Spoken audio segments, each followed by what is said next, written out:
Adler in person. We hope city is able to sense from these letters what community wants. This is a representation of only a few. If city allows us a week, we can assure you to get thousands of letters. We want to ask, when will city decide to listen?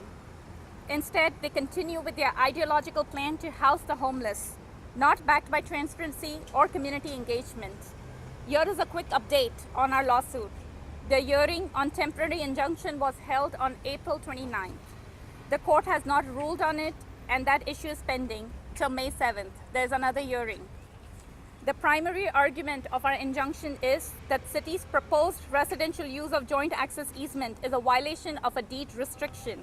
The restriction allows non-residential use only. City can buy whatever and change however they want to the zoning, but it does not have the right to change our property restrictions.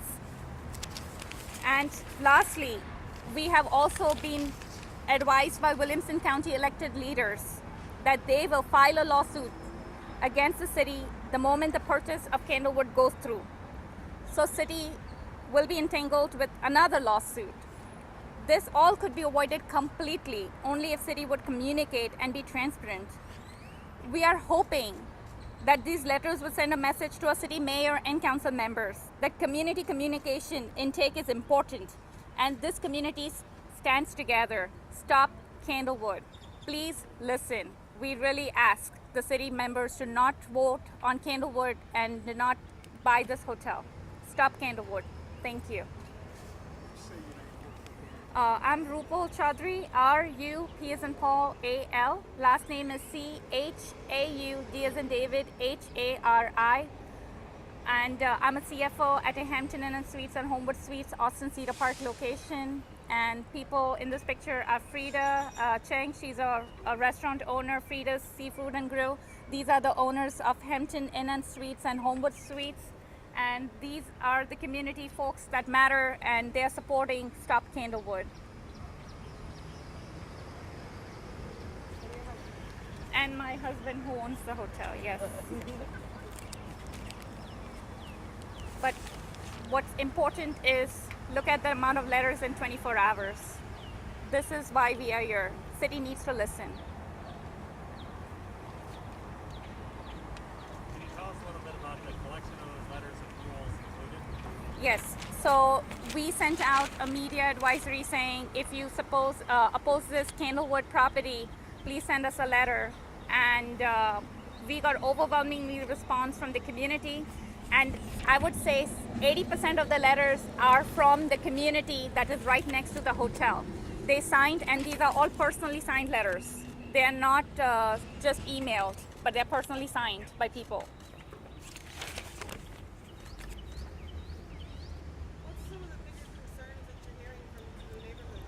Public safety is one of the biggest ones because city has yet to address how it decided to place permanent supportive housing 50 people right next to, so close to schools. The school is 940 yards. So what I hear from the community is, they're worried about sending their kids to school. They are worried that they'll be encountering more needles and, mental illness. There are incidents already happening in the community, from stabbing to guns to all of it. And how a community is going to how the city plans to keep the community safe is one of the biggest concern.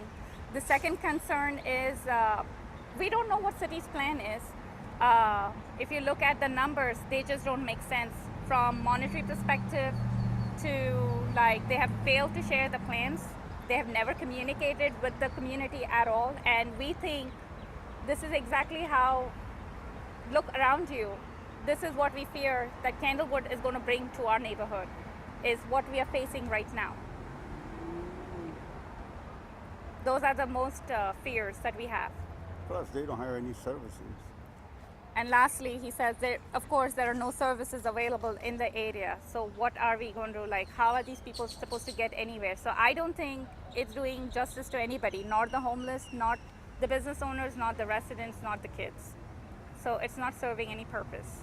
So we tell city, take a step back, plan, come up with a plan, share share it with the community, engage with community intake. You cannot put something like this in a neighborhood so close and not and expect the community to not voice their concerns.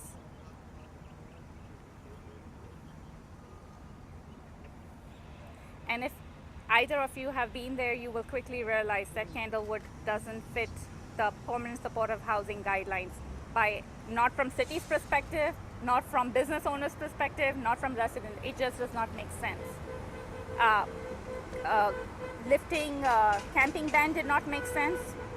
Purchasing Candlewood Suites does not make sense. There are other options. And where will the people go now? When the tents are gone, they're gonna go back into the tents. Any questions?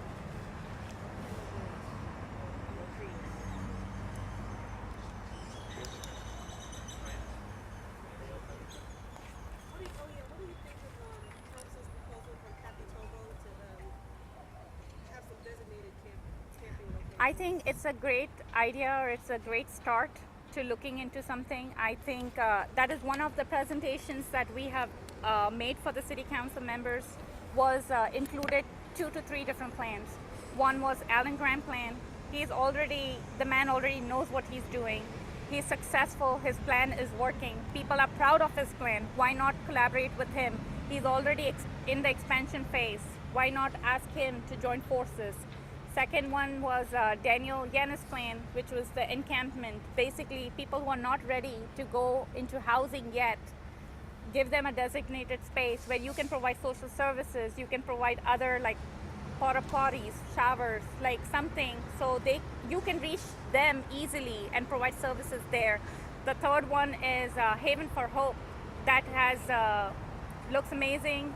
San Antonio has outstanding results with that program, and why not follow the programs that are already working? Why venture out in this buying hotel? Hotels were not meant for it's not just housing that will solve the homelessness, is what we are saying. There's just one spectrum, housing, but there are other spectrum that the city is failing to address, is mental illness.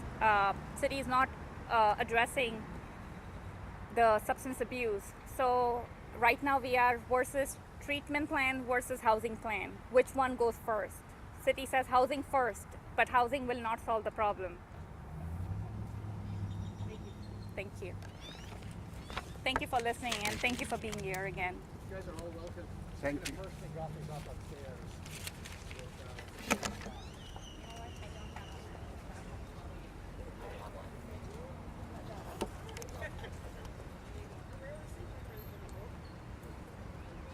Sunday.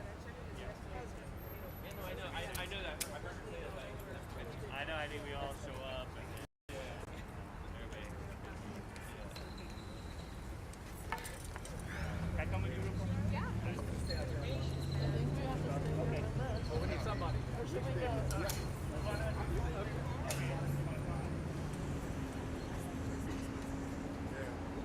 Well, that's what insurance is for. Go inside just to drop off the stuff.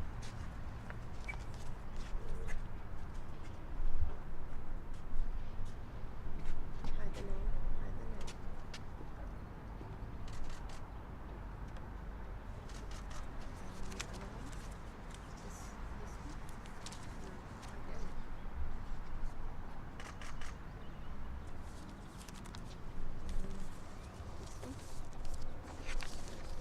Actually, this is good.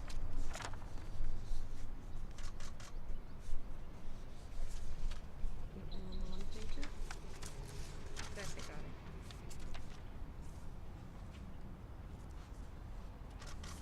They got it? And the 2 pages. We personally counted these letters. They're close to 100. And close to 100, they're just a couple missing in hundreds. And in 24 hours, guys.